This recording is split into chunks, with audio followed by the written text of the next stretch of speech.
The SoCal Fruit League is brought to you by Smith Center. Let's take a look at the final score for the team formerly known as Ray Rice's Right Hook and the Green Bay Umbrella Kids. That Pecker Decker had little luck in his debut with the Jets getting to TD land, but still had 74 yards receiving for 7 fantasy points. Shane Vereen was stuffed repeatedly and luckily punched one in with some receiving yards, netting him 12 points from a sad Pats game.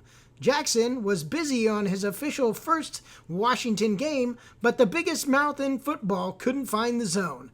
Osmosis proved potent, giving Mr. Stafford a whopping 29 points in a Detroit victory, flexing his fantasy might early. With guys like Lynch and Stafford, it could be hard to get a W against Brian this season, even though he's a pecker. Deshaun who, says Eagles' Jeremy Maclin, with 97 yards and a TD for 15 points.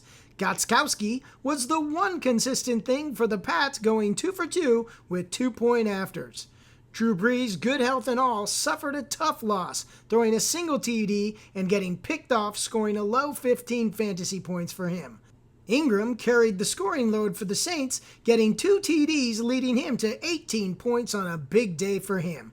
Gore faced a stiff Dallas D-line, keeping him to only 6 points. The closest thing to scoring Doug Martin got on Sunday was hugging the ref, who turned out to be his old high school principal.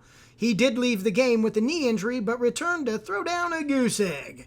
With friends like Tony Romo, who needs enemies? Witten had no chance to get points, with all the passes going to the opposite team. Brian's team Week 1 looks deep as Week 2 comes. Game time decisions could lead him to continued glory or the agony of defeat in Week 2. Hank should bounce back after this loss, because you can only hold down Drew Brees and Gore once in a very long while.